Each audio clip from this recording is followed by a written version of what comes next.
मतदाता लगातार अपने मताधिकार का इस्तेमाल यहां पर कर रहे हैं और 11 बजे तक अब तक 20% मतदान दिल्ली में हो चुका है।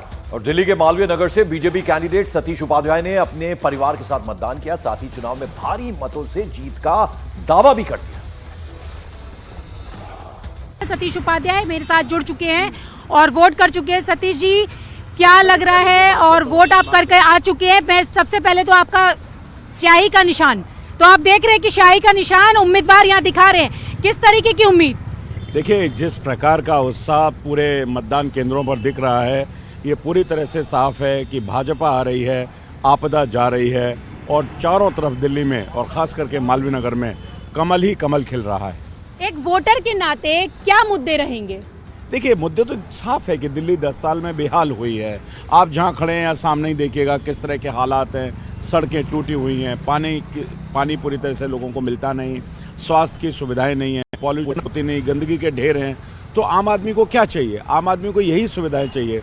अगर 10 साल में आप यही नहीं दे पाए और पूरी दिल्ली को आपने भ्रष्टाचार में डुबा दिया, शराब की नगरी बनाने का आपने प्रयास किया, आपने शीश महल बना दिया और हमेशा गाली देना और आरोप लगाना, तो लोग इन चीज़ों से परेशान आ चुके हैं।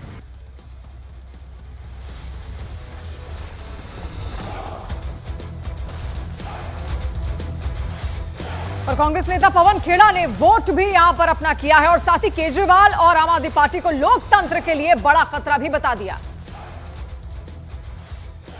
कांग्रेस मीडिया विभाग के चेयरमैन पवन खेड़ा इस वक्त हमारे साथ है। पवन जी, क्या माहौल है? आपने भी वोट दे दिया, माहौल क्या है कांग्रेस के लिए? माहौल बहुत पक्ष में है, खुशनुमा है। लोग उम्मीद से कांग्रेस की ओर देख रहे हैं। लोगों की उम्मीद इसलिए भी जागती है क्योंकि लोगों ने कांग्रेस का 15 साल का शासन देखा, दिल्ली को बदलते हुए अपनी आंखों के सामने देखा। इसलिए लोगों को पूरी उम्मीद है कि फिर से कांग्रेस को लाना ज़रूरी है ताकि दिल्ली फिर से अपने उस दौर में पहुंचे जिस दौर से दिल्ली को पूरा विश्व में नाम मिला था। तो बहुत कॉन्फिडेंट आप लोग दिख रहे हैं, जितने नेताओं से बात हो रही है। आप लोग सुबह सुबह वोट करने पहुंचे 2 चुनावों के बाद। अगर विधानसभा लोकसभा दोनों की बात करें दिल्ली में, तो 2 चुनाव के बाद इतना कॉन्फिडेंस नेताओं में दिख रहा है, क्या वजह है? कॉन्फिडेंस इसलिए भी है कि हमने सबको आजमाते हुए देखा। दिल्ली ने 10 साल एक ऐसे आदमी को आजमाया जिसने 10 साल लगातार दिल्ली को धोखा दिया। तो वाकई हमारा कॉन्फिडेंस है क्योंकि हमें मालूम है, हम जानते हैं एक सरकार कैसे चलाई जाती है, एक शहर को कैसे बदला जाता है। साफ नीयत से अगर आप सरकार में हैं तो आप कुछ भी कर सकते हैं।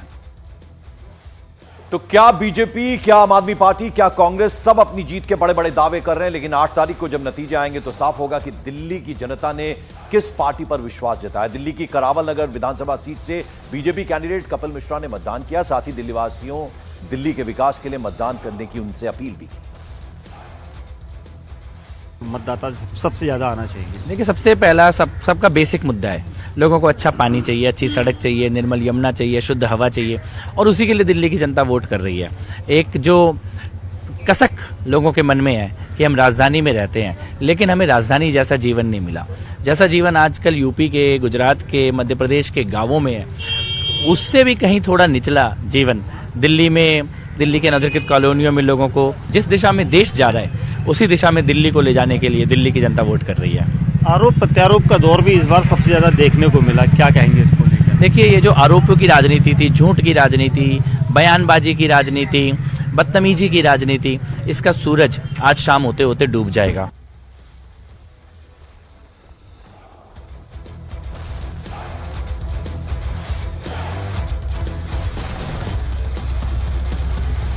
तो अलग अलग प्रतिक्रियाएं पूरे दिल्ली भर से आज भी यहां पर देखने को मिल रही है, लगातार हम आप तक पहुंचा भी रहे हैं। और आप उम्मीदवार सोमनाथ भारती ने मतदान आज किया है और एक बार फिर से दिल्ली में आम आदमी पार्टी की सरकार बनाने का दावा भी किया उन्होंने। भारती जी, जिस तरीके से अभी आप लोग आमने सामने हैं, मुकाबला क्या आमने सामने है या फिर त्रिकोणीय है? देखिए, जनता डिसाइड करती है मुकाबला क्या है। मुकाबला जैसे जब से मैं IIT में था ना, या मैं स्कूल में था, तो पूरे साल पढ़ा करता था। तो साल भर पढ़ने वाला विद्यार्थी एग्जाम की चिंता नहीं करता। उसी प्रकार जो नेता 5 साल काम करे, इलेक्शन की चिंता नहीं करता। तो जनता बहुत महत्वपूर्ण रोल अदा करती है, वो देखती रहती है कि चुनावी नेता कौन है और काम वाला नेता कौन है। तो जो काम वाला नेता है, जो 5 साल जनता को उपलब्ध रहता है, वो नेचुरल सी बात है कि जनता उसको आगे रखना चाहती है। और उपराष्ट्रपति जगदीप धनखड़ ने अपनी पत्नी के साथ अपने मताधिकार का इस्तेमाल यहां पर किया और साथ ही दिल्ली की जनता से लोकतंत्र के सबसे बड़े पर्व में शामिल होने का आह्वान भी किया। मतदान प्रजातंत्र की ऑक्सीजन है। प्रजातंत्र का आधार मतदान है। मतदान सब अधिकारों की जननी है। इससे सर्वोपरि कोई अधिकार नहीं है। प्रजातंत्र का महत्व तब है जब हर व्यक्ति अपना मतदान विवेकपूर्ण तरीके से, स्वतंत्रता से और देश के लिए करे। इसी से प्रजातंत्र फलता है, फूलता है, विकसित होता है।